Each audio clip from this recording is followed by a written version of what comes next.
All right, so we're going to go ahead and get started. Just wanted to say upfront thanks to everyone for taking time out of your busy schedules to be in this space and continue our work together as a community to co-develop student and family-centered services. Also, a big shout out and appreciation to today's speakers and to Brian for managing the event registration and logistics. Much appreciated. So let me introduce you to today's agenda. We are going to pick up right where we left off during our last Learning Network session in the early spring.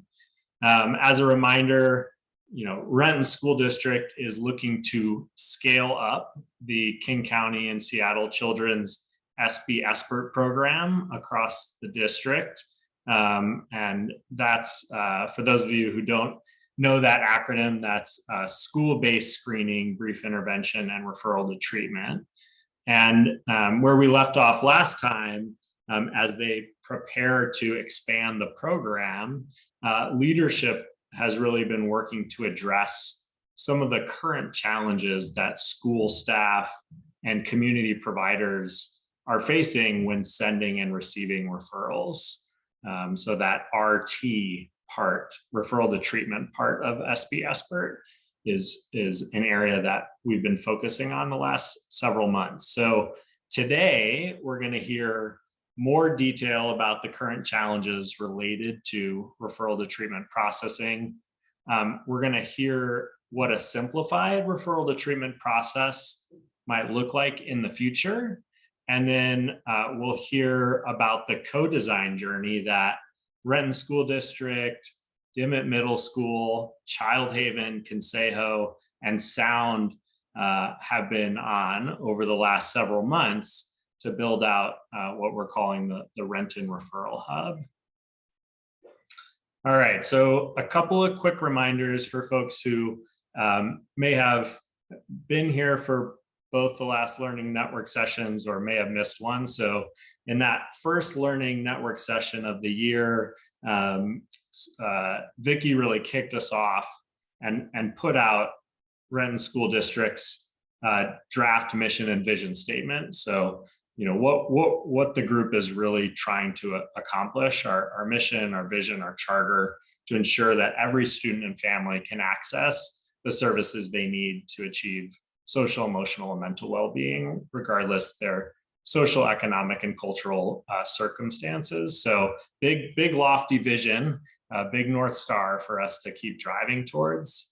And then in Learning Network session 2, we really focused on this SB ESPERT implementation, this kind of key building block of universal screening that Renton School District is putting in place to better understand their student population, their needs, engage with students, and really start to understand the challenges that they're facing, and then work to connect them into the right set of services. And as we noted in the last session, as Renton School District starts to expand out this program, there are some challenges related to the current way that schools and providers communicate and process referrals.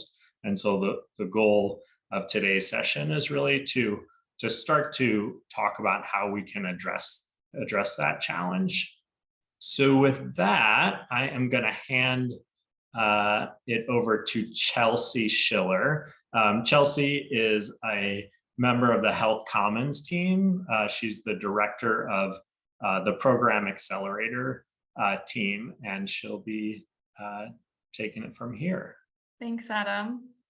So as Adam mentioned, Renton School District at the beginning of the school year, as they move to pilot the SB ESPERT process, was interested in simplifying and improving equitable access to youth behavioral services through the design of the referral to treatment process, the famous RT at the end of SB ESPERT.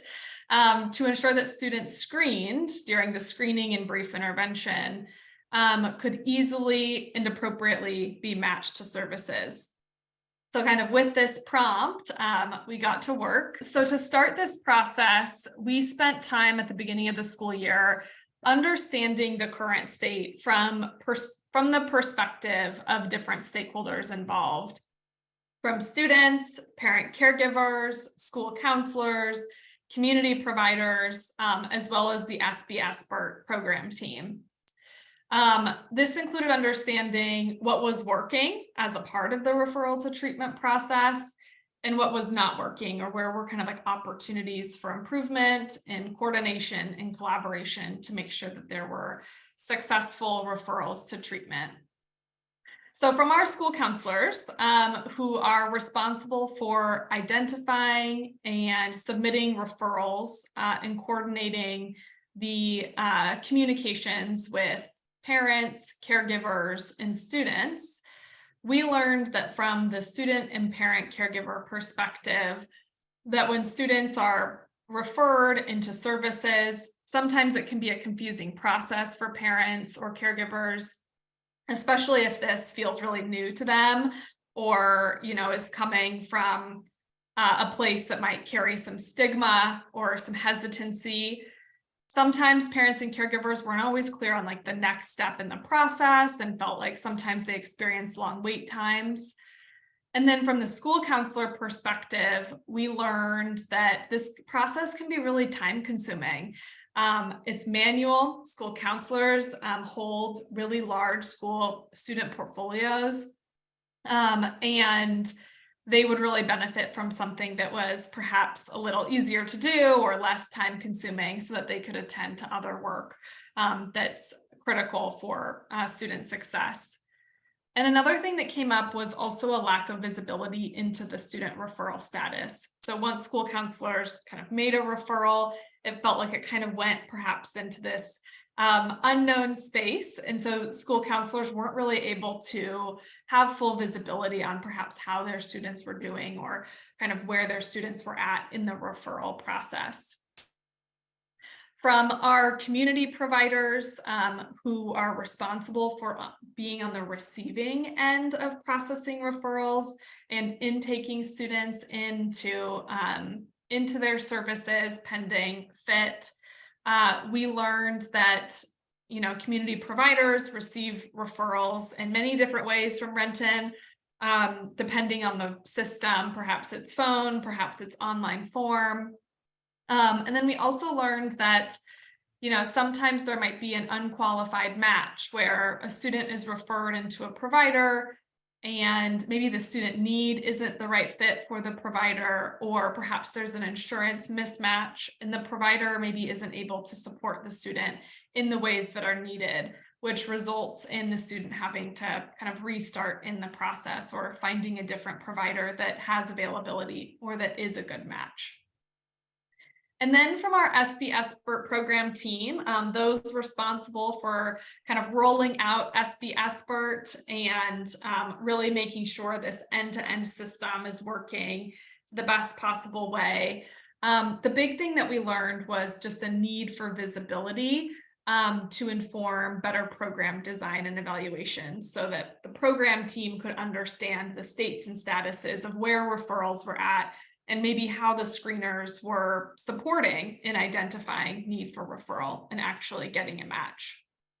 So it's kind of with this like 360-degree view and with this understanding from these different stakeholder perspectives, we were able to move into the design phase with the goal of designing a referral to treatment process that was easier, less time consuming, simple to use, and more standardized, so that stakeholders would improve their service matching to benefit students, that all parties would feel really clear in what the process was and how they can support students, and then really reducing time spent on this process. So taking all of those learnings, and to ensure that as we moved into the design process, that the design of this simplified referral to treatment process continued to be rooted and responsive to those stakeholder needs that we uncovered during those initial conversations, we created this co-design group. And this group was made up of stakeholders representing those different stakeholder types. And we met regularly with each of these stakeholder groups to get their input on the design of the process, as well as the tools that we would use as a part of this referral to treatment work. And this is when I give a huge shout out to our partners and co-designers at Renton School District, Sound Health, Consejo Counseling, and Child Haven, who were an active part of this co-design group and really helped us to move through this design process and get something in place that was responsive to everyone's needs. So through our work with co-designers, we were able to identify some core functions that were needed.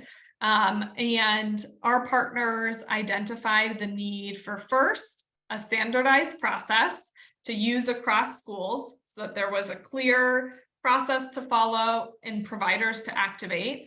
This would ensure everyone knew what to do and where to go for services.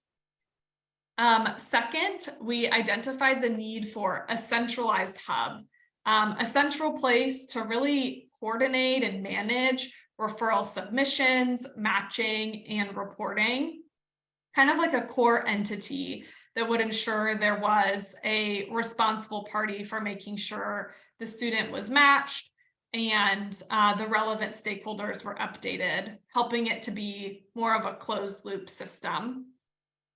And third, we identified the need for a menu of providers, which Renton School District really has created through this network here and the kind of list of providers that the team has gathered, so that once a referral is identified, there's providers in place and available that meet different types of student needs.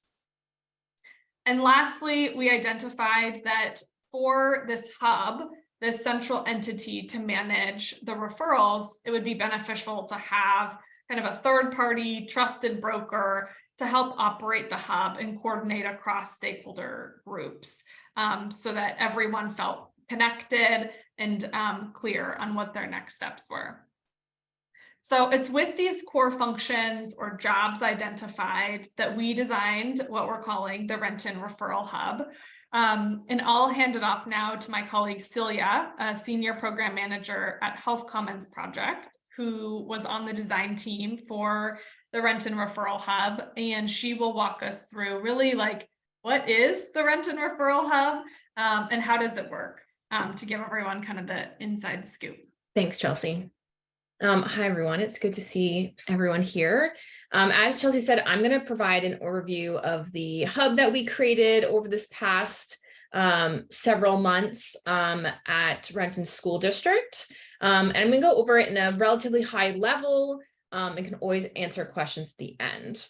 The Referral Hub is really built on digital infrastructure and is intended to be an interconnected system of almost feedback loops between the school, community providers, and student families.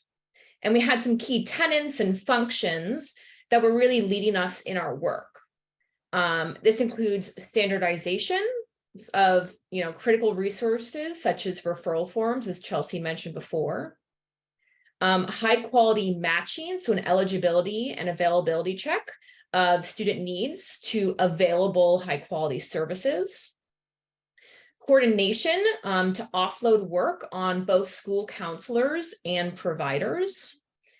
Elevating information sharing, so updates and reports between the provider and the schools, these two different entities that are involved in the same work. And lastly, ensuring student health information is protected at all levels by managing FERPA and HIPAA compliance between all of these different stakeholders. So these were the key functions that we went into the design of the hub for. I have a little diagram of kind of how the process works. And this is a very high level, but this kind of goes over each of the steps. So the process starts at the school with the SB Expert process we've previously discussed in other learning networks, but this generally includes a student completing a screening questionnaire a school counselor meeting with a student for a brief intervention, and the school counselor submitting a referral based on need. The process then moves to the referral hub, where the hub coordinator reviews the referral, matches the referral with a qualified provider, and submits the referral to that selected provider. From there, we move to the provider side, where the provider would receive the referral, indicate their ability to accept the referral and their availability to take it on. The hub would kind of review this information from the provider and finalize the provider as a match if all of the information is acceptable. Once there's a final match between a student and a provider, the hub will send an update to the school counselor, the provider, as well as the student and family of the match, so everyone is aware of kind of where the referral is at that point in time. And that's at the point where the provider would initiate intake and manage treatment. So this kind of completes the initial referral process, but as you can see, there's a second half at the top. And the second half of the process aims to better improve the communication between stakeholders to ensure the system is addressing their needs and not causing kids to get lost in the system. You know, for example, if a provider, can't accept a kid and then the counselor doesn't know it, we want to make sure that the kids are really receiving the services they need. So in this part of the referral process, the referral hub sends a monthly request to the provider to request a treatment status update. The provider will provide this info to the referral hub, and the hub reviews the status update and sends the update back to the school counselor. So with this information back at the school, the counselor can connect with the student as needed to address any potential concerns. So this completes the entire referral hub process. And as you can see, it's really a feedback loop between all of the different stakeholders that are involved in this very important activity.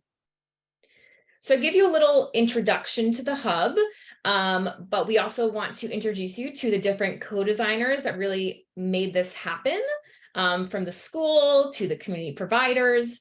So I'm going to pass it back to Chelsea, and she's going to facilitate a discussion. Thanks, Celia. So as you all have heard at this point, over the past 6+ months or so, we've had the opportunity to work with these panelists pictured here in the design of the Renton Referral Hub. They have been instrumental in getting us to where we're at today by participating in the co-design process, sharing their personal experiences, and providing critical design inputs from the high level vision all the way down to like field level detail. So always with the goal of improving this process with the students in mind, and with the students' families in mind, which I really admire. So I'm so impressed and grateful for these folks' contributions.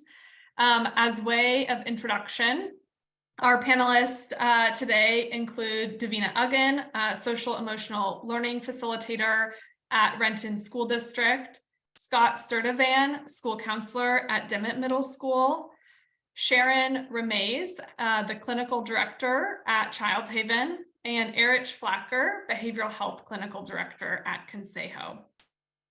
So y'all, to provide the group some insights on what motivated you throughout this process, I'd love to invite you all to share about your experience in the co-design process. To get us started, perhaps I can start with you, Davina. You have been our fearless leader throughout this work, from activation through delivery.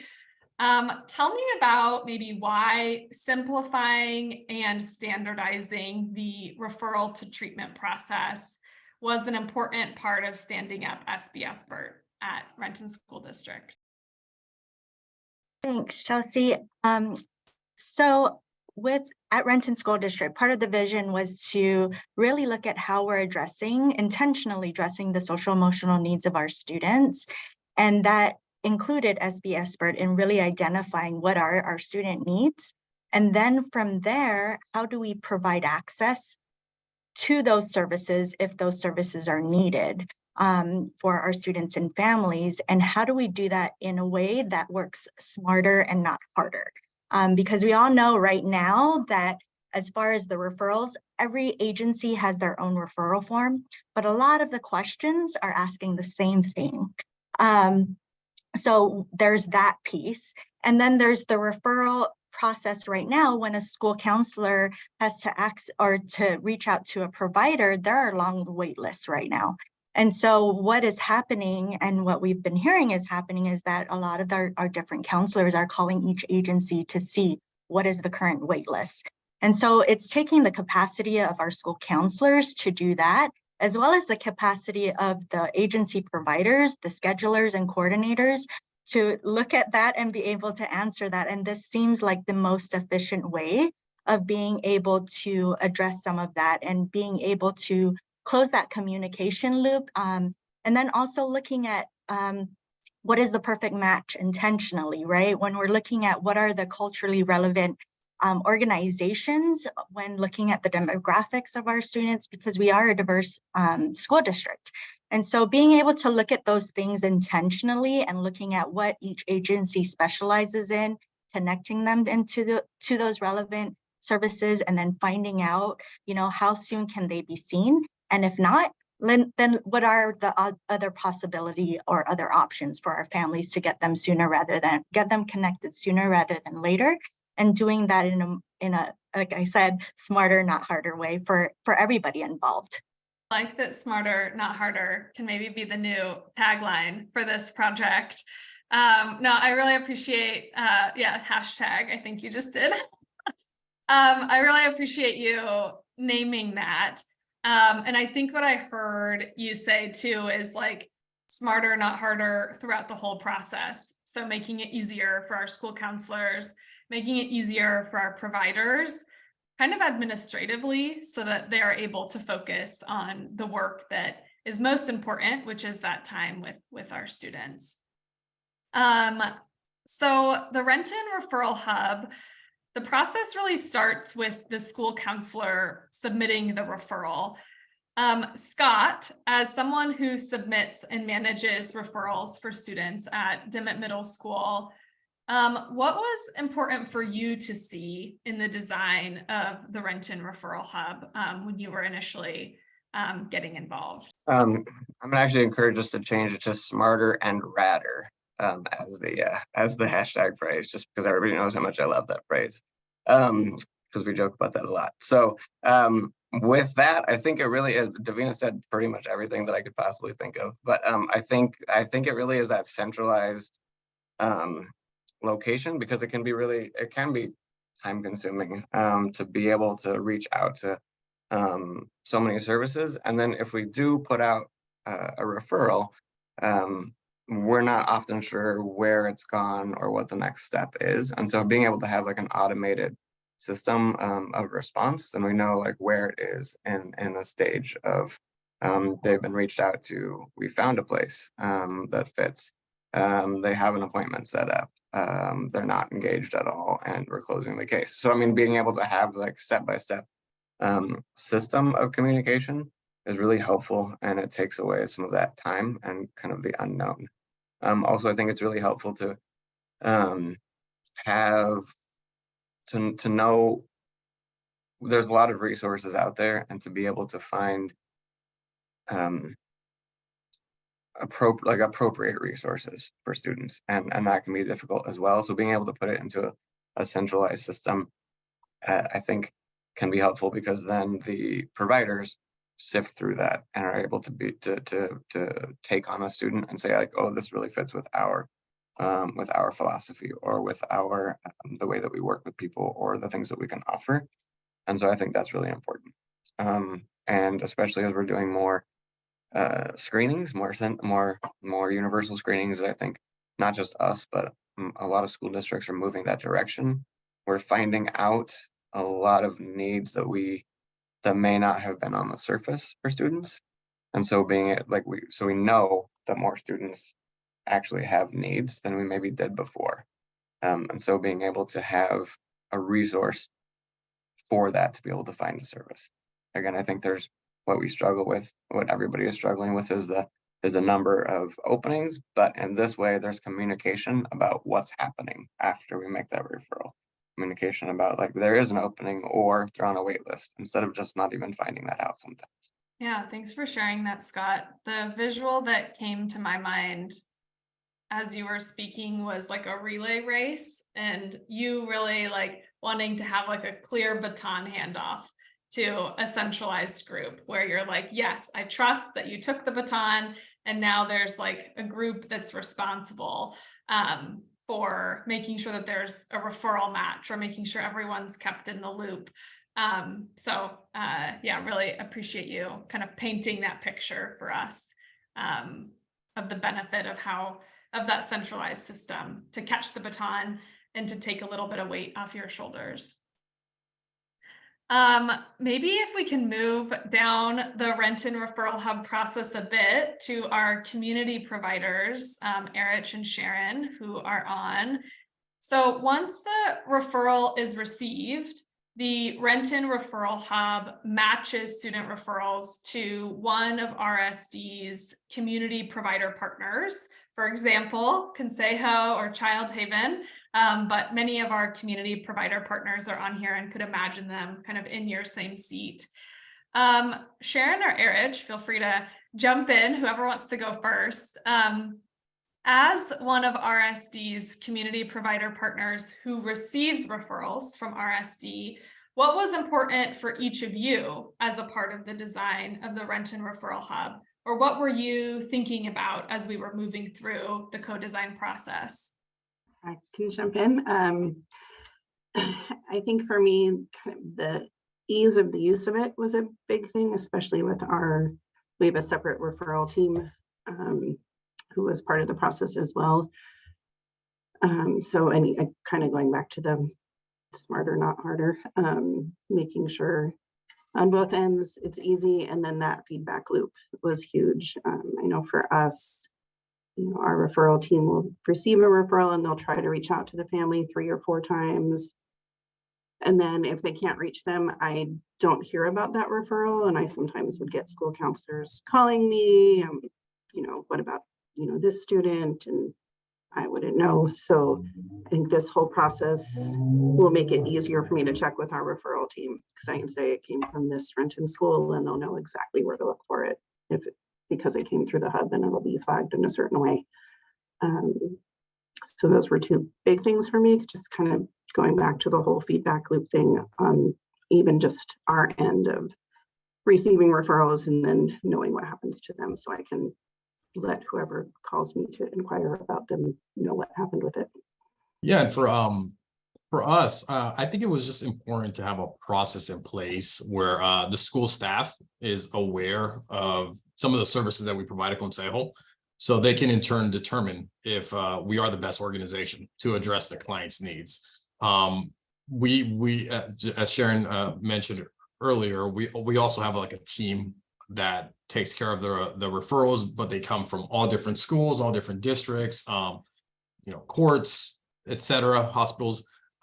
So having something streamlined is just very efficient in a way where we can quickly kind of organize, okay, this referral is coming from the Renton Hub. This is the process. Can we serve this client and their needs? But really having that information out to the school so they know what services we provide, kind of making that preliminary screening is gonna, well, the hope is it's going to minimize the wait times for our clients. Our organization focuses mostly on Medicaid and non-Medicaid populations.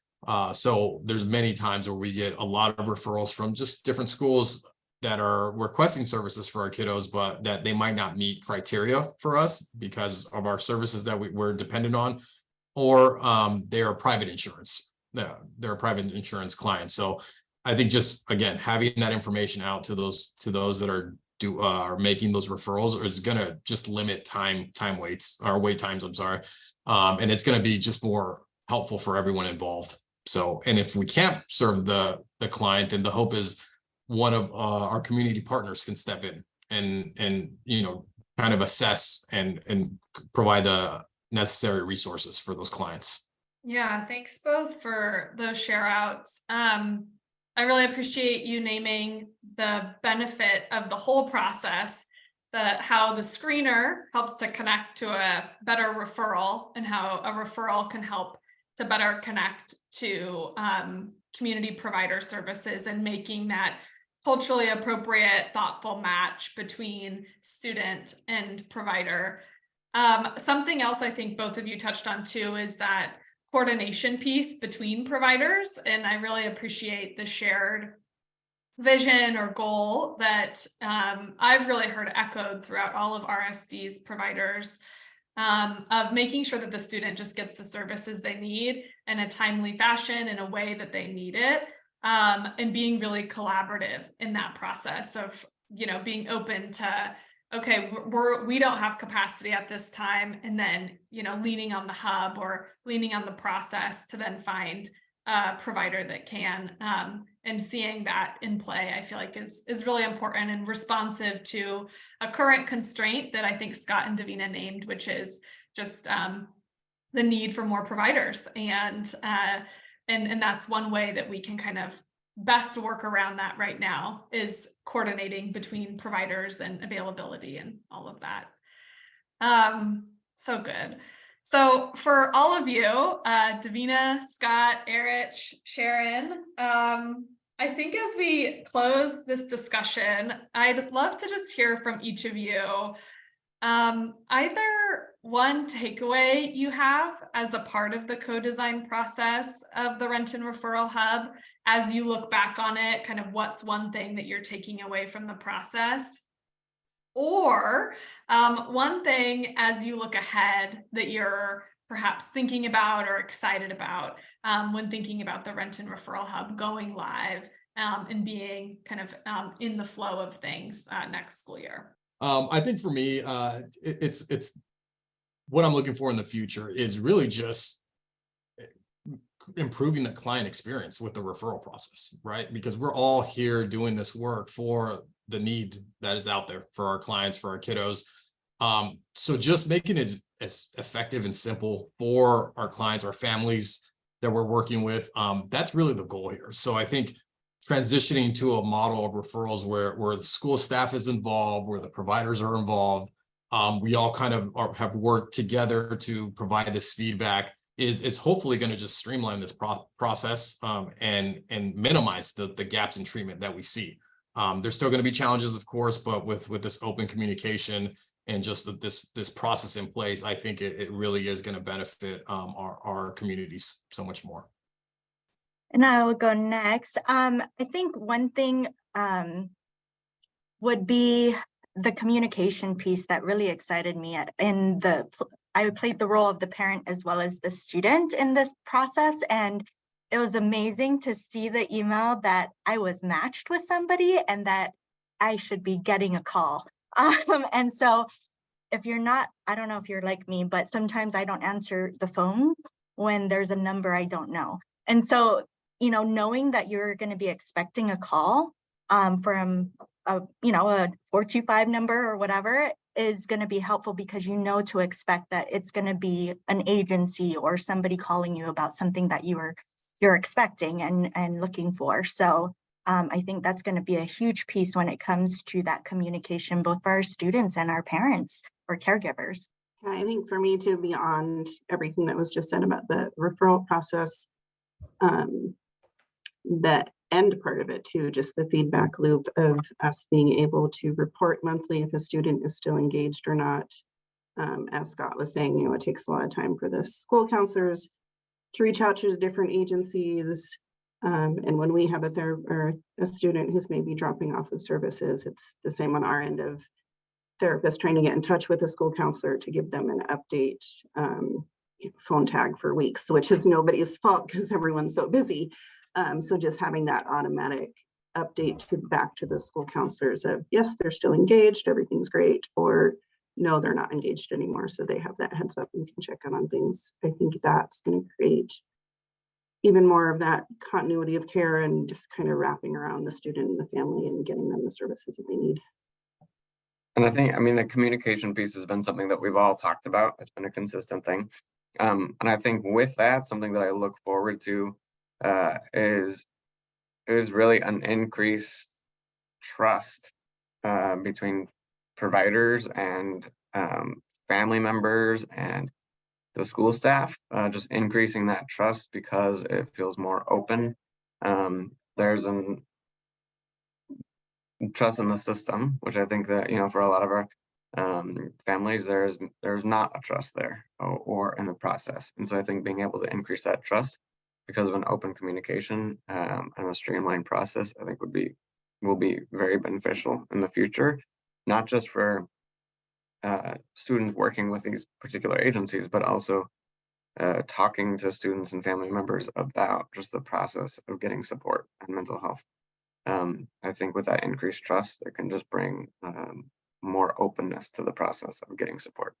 Well, thank you all for joining today, but mostly thank you for all of your energy and leadership throughout this work. The design of the Renton Referral Hub is really a product of these four that are here, as well as a couple other co-designers that aren't on screen. So deep appreciations to you. If you're attending, think if you have any takeaways, comments, and questions, and feel free to drop it in the chat. We can collate here in a sec for the Q&A session. For now, I'll pass it to Davina to give us a look ahead to next school year. Thanks, Kelsey. So in partnership with Seattle Children's and King County, Renton School District will be expanding SB Esbert into 2 of our middle schools. While we are already at Dimmitt Middle School, but we are expanding by screening more students, and we will be starting at Nelson Middle School. And in parallel, with the generous support of City of Renton, we will be launching the Renton Referral Hub at Dimmitt and Nelson Middle School in partnership with many of our community providers that we have an MOU with. And also with generous support from Providence Sounders FC, we will be launching Hazel Health, telehealth resource for all RSD students. So currently we have been offering telehealth for our students 13 and over, but with Hazel Health, we are able to provide more of that support for a greater wide range of our students. So that way we can help with the needs of our students who are needing more of the face-to-face support from our community providers. So we're hoping that will help with some of that capacity. And then with the amazing support by Health Commons, we're going to be continuing the RSD Learning Network next school year, 2023-24. So we really hope to see you all continue to join us in this as we continue to address the social emotional needs as a community and how we're caring for our students and our families. So look forward to the continued partnership. Awesome. Thanks, Davina. Thanks so much for kind of laying the groundwork for what we can expect next school year. I'd love to invite everyone to drop any takeaways, reflections, comments, or questions in the chat. We can open it up into Q&A. We'd love to hear as you reflect on the Renton Referral Hub, as you reflect on just the overall Renton goal of simplifying the referral to treatment process. And as you think about what resources will be available next year, which Davina just shared with us, would love to hear kind of what's coming up for you. Any takeaways on your end, reflections as you think back on the year or think about the year to come, and of course, your questions. Awesome. Thanks, Emily, for your question. How can other community providers be involved?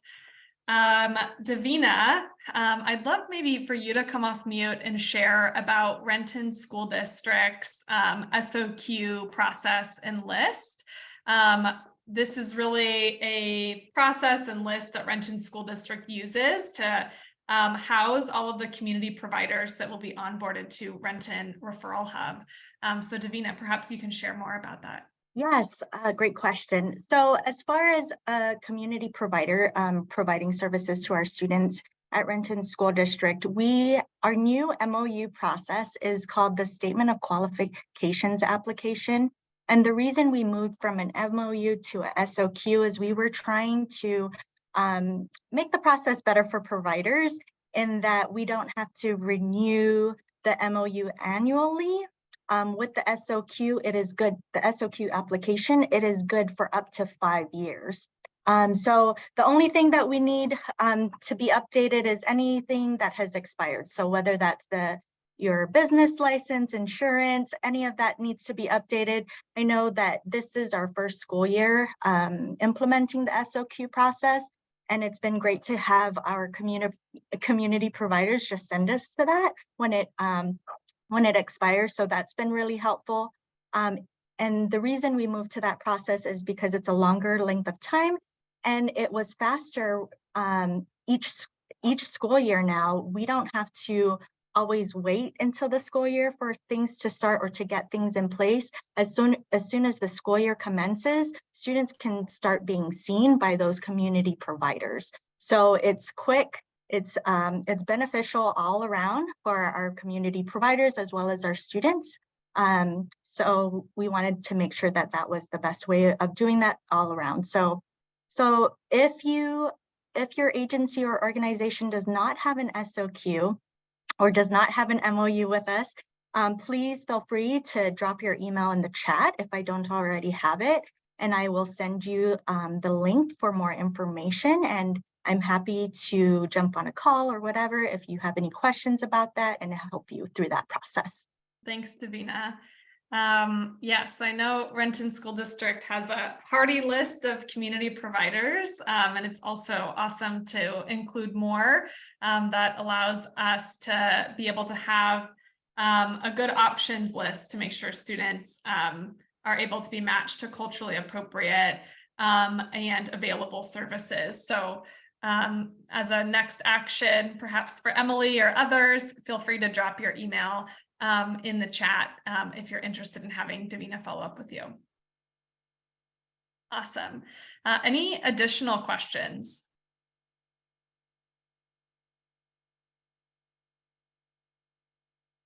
One thing that was coming up for me, so I know we have a few folks from other school districts, other communities here. If you're willing, I'd love to hear from your school community on how this resonates. I'm wondering perhaps if you're experiencing the same challenges related to referral to treatment, related to communication, referral processing, referral matching, or perhaps you have other challenges that you're working through. Would love to hear how this resonates. Hey everyone, my name's Delaney. I work for King County, and I'm one of the folks that's sort of part of the SB Expert project as a whole. And my curiosity, and this might be a down the line question, but is being able to replicate this in potentially other school districts, because, thinking about the providers that are on the call, like Sound and Consejo, and Child Haven, you all provide services in other school districts as well. And if you had basically one hub that was school referrals, regardless of the school district itself, like how helpful would that be? So I guess my question or my hope is that this is something that could easily be replicated. And I know I've already talked to Adam about do you guys have like a list of things that you did, like how did you do it? And is it something that this technology could easily be picked up by another school district, like Tukwila as your neighbor or Kent as your neighbor, and then be able to do basically the exact same thing, but tweak it with the providers in their area.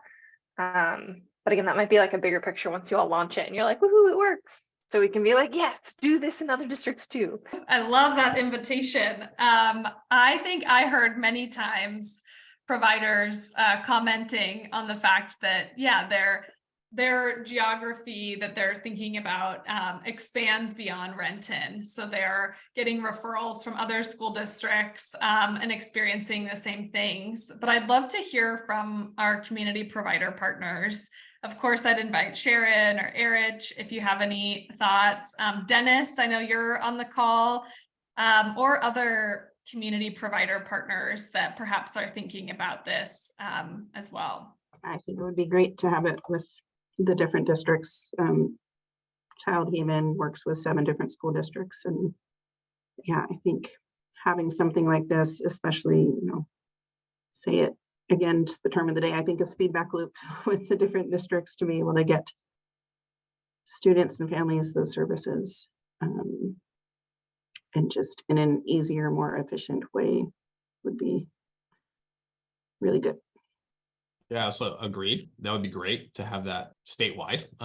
Something that we can kind of focus on the needs of the kiddos and how to reach out to all the families that are in that, support, that need support. Because what happens is sometimes you get lost with so many, as a provider, we get lost with so many referrals and where there's it coming from, just how do we address the needs, and just, again, I think having community partners that are involved with this process allows us to kind of just communicate in a more effective way with, what are the needs of the clients and what are resources that each organization can provide, and create a better match for the population. So I'm on board. So please, let's make it happen. Well, I really appreciate everyone's time today. This is our final Learning Network session of the year, as many of us head to summer break. So thank you all for being a part of this Renton School District Learning Network series this year. We will be looking to pick it back up next school year. So thank you so much. Thank you again to our panelists. We deeply appreciate you. You've been such an instrumental part of this Learning Network series, and this Learning Network in particular. So thank you, and wishing you a wonderful summer. We'll all be in touch soon. Bye.